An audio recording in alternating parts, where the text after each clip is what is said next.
আজ হলো 5 সেপ্টেম্বর, মানে শিক্ষক দিবস। কিছুটা আমার প্রফেশনের সাথে মিল চলে যায়, বলো? হ্যাঁ, হতে পারে আমি হয়তো স্কুল টিচার নই বা কোনো কলেজের প্রফেসরও নই, টিউশন পড়াই, বাট আমার কাছে এটাই অনেক বড় পাওয়া। আমি জানো তো, সেই মাধ্যমিকের পর থেকে স্টুডেন্ট পড়াই, প্রায় 4-5 বছর হয়ে গেছে বলতে পারো।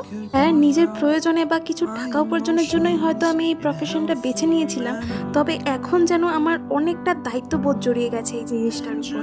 সেগুলোকে শেখানো, বোঝানো, নিজের সাথে মানিয়ে নেওয়া, তাদেরকেও কমফর্টেবল ফিল করা, ব্যাপারটা কিন্তু খুব একটা সহজ নয়, যেটা সবাই ভাবে। হ্যাঁ, মাঝে মাঝে তো ভীষণ মেন্টালি এক্সস্টেড ফিল হয়, কিন্তু তারপর যখন বাচ্চাগুলোর থেকে এত ভালোবাসা পাই, তখন যেন আলাদাই শান্তি। এখন দেখি বাচ্চাগুলোর সাথে সাথে তাদের বাড়ির লোকও আমার সাথে খুব ভালোভাবে মানিয়ে নিয়েছে। এর থেকে বড় অ্যাচিভমেন্ট হয়তো আর কিছু হতে পারে না। শিক্ষক দিবস উপলক্ষে ওরা আমাকে কিছু গিফট দিয়েছে, আর আমি এই গিফটগুলো পেয়ে যতটা না বেশি খুশি হয়েছি, ওরা আমাকে দিয়ে আরো বেশি খুশি হয়েছে। আমার বরাবরই গিফট পেতে তো বেশ ভালোই লাগে, আর যখন দেখি তাদের বাড়ির লোকগুলো আমার পছন্দ জানে, সেটা ভেবে তো আরো বেশি ভালো লাগে। সো থ্যাংক ইউ সবাইকে।